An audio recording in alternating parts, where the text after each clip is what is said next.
আসসালামু আলাইকুম বন্ধুরা, আজকে আমি আপনাদের বিয়ে বাড়িতে কিভাবে খুব সুন্দর স্টাইলের গরুর মাংস রান্না করা হয় সেটা দেখাবো। তো এখানে সমস্ত রকমের মশলা আছে। তো দেখতে পাচ্ছেন এখানে প্রত্যেকটা মশলা কিন্তু খুব সুন্দরভাবে রাখা হয়েছে। যেহেতু রান্না হবে সেহেতু মশলাগুলো খুব সুন্দরভাবে এক জায়গাতে রাখা হয়েছে। তো সব কিছু আসলে একেবারে গুছিয়ে রাখা হয়েছে।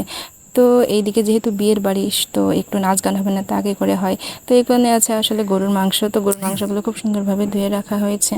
এখানে একটা বড় পাতিল নেওয়া হয়েছে। তো আমাদের এখানে কিন্তু এই পাতিলগুলোকে ডেক্সি বলা হয়ে থাকে। তো সব যে মাংসগুলো ছিল এগুলো ধুয়ে ভালোভাবে আবার ডেক্সির ভিতরে দেওয়া হলো। তারপরে এখানে দেওয়া হলো গোটা গোটা কাঁচামরিচ, পেঁয়াজ কুচি। তো এগুলো দেওয়ার পরে আবারও এখন মশলা দিতে হবে। তো মশলার জন্য আসলে এখানে দারুচিনিগুলো খুব সুন্দর করে ছোট ছোট করে ভেঙে নেওয়া হচ্ছে। তো দারুচিনিগুলো সুন্দর করে ভেঙে নিয়ে তারপরে এখানে দেওয়া হলো বড় ফল। তো আমরা বড় ফলই বলে থাকি, জয়ফল। তারপরে নং এলাচ সব একসাথে দিয়ে এখন খুব সুন্দর করে ধুয়ে তারপরে এখন মাংসের ভিতরে সবগুলো দিয়ে দিলাম। দেওয়ার পরে এইখানে তেজপাতা দেওয়া হলো আদা বাটা। যেহেতু মাংসের পরিমাণ অনেকটাই বেশি সেহেতু এখন এগুলোর পরিমাণও অনেকটাই বেশি দিতে হবে। তারপরে দেওয়া হলো এখানে আবারও রসুন বাটা, তারপরে শুকনো মরিচের গুঁড়া। শুকনো মরিচের গুঁড়া দেওয়ার পরে এখানে দেওয়া হলো হলুদের গুঁড়া। তো এই পর্যায়ে এখানে দেওয়া হলো কাঁচা জিরা বাটা। এখানে দেওয়া হলো কাঁচা জিরা বাটা দেওয়ার পরে পরিমাণ মতো লবণ দেওয়ার এখানে পরিমাণ মতো এবার তেল দেওয়া হচ্ছে।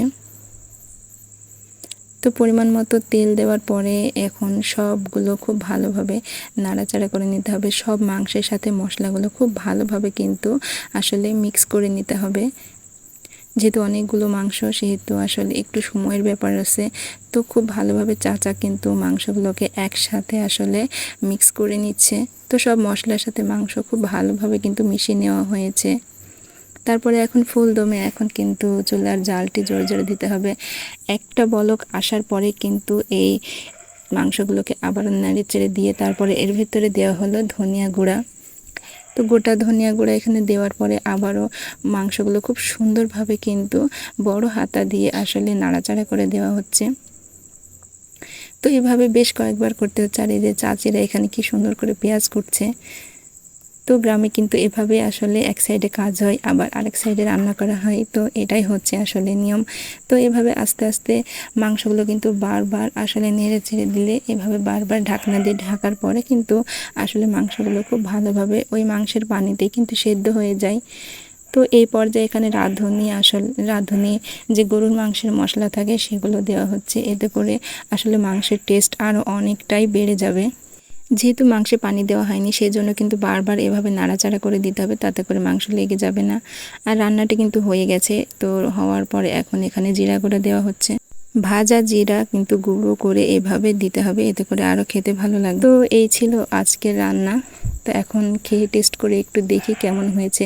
অসম্ভব ভালো লাগছে, যেহেতু আমি